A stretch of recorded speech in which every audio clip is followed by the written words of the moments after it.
Star మా నుంచి తాజాగా ఒక ప్రోమో రిలీజ్ అయింది. ఆ ప్రోమోను ఒక్కసారి చూసినట్లయితే తనుజ వాళ్ళ ఇంటి దగ్గర నుంచి తన చిన్ననాటి ఫోటోని పంపించారు. దీంతో తనుజ చాలా ఎమోషనల్ అవుతూ, నా లైఫ్ లో నాకు సూపర్ ఉమెన్ ఎవరైనా ఉన్నారు అంటే అది మా అమ్మ అని చెప్తాను. ఎందుకు అంటే నేను చెయ్యలేని పనిని కూడా మా అమ్మ నువ్వు చెయ్యగలవు అంటూ నన్ను ఇక్కడికి పంపించింది. నేను విజయం సాధించాను అంటే అది మా అమ్మ సావిత్రిని అంటూ తనుజ అయితే కన్నీళ్లు పెట్టుకుంది లైవ్ లో. ఇక ఇందులో భాగంగానే ఇమాన్యుయల్ కూడా తను చాలా ఎమోషనల్ అయ్యాడు. నా లైఫ్ లో మా అమ్మ నన్ను కనకూడదు అనుకుంది, కానీ అనూహ్యంగా నేను బయటకు వచ్చాను. ఎందుకు అంటే మా అమ్మ నన్ను పెంచలేక ఒకానొక టైంలో మా అమ్మ మట్టి కూడా తింది అంటూ ఇమాన్యుయల్ అయితే తన స్టోరీని చెప్తుంటే ఎవరికైనా సరే నీళ్లు ఆగవు కళ్ళల్లో.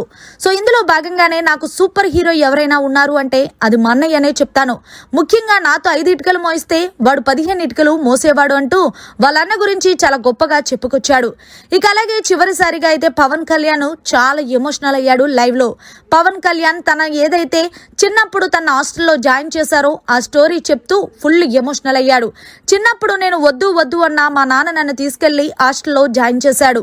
అప్పుడు నేను అందరిలాగే మా నాన్నతో అమ్మతో ఉండాలనుకున్నా, కానీ కుదరలేదు.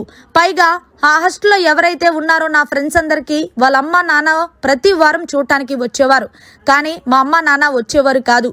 ఏదేమైనప్పటికీ కూడా నేను చెప్పలేను, వాళ్ళ దగ్గర నుంచి ఫోన్ వస్తుందని కూడా వార్డెన్ దగ్గర కూర్చొని చూసిన సందర్భాలు ఉన్నాయి అంటూ పవన్ కళ్యాణ్ అయితే లైవ్ లో కన్నీటి పర్యాతమయ్యాడు. చూస్తుంటే ఈ రోజు బిగ్ బాస్ అంతా కూడా ఫుల్ ఎమోషనల్ కొనసాగేలాగుంది. మరి వీళ్ళ ముగ్గురు స్టోరీలో విన్నారు కదా, ఎవరి స్టోరీ మీకు హార్ట్ టచింగ్ గా ఉన్నదనేది కామెంట్ చేయండి. మరిన్ని లేటెస్ట్ లైవ్ అప్డేట్స్ కోసం చూస్తూనే ఉండండి మీడియా కార్నర్.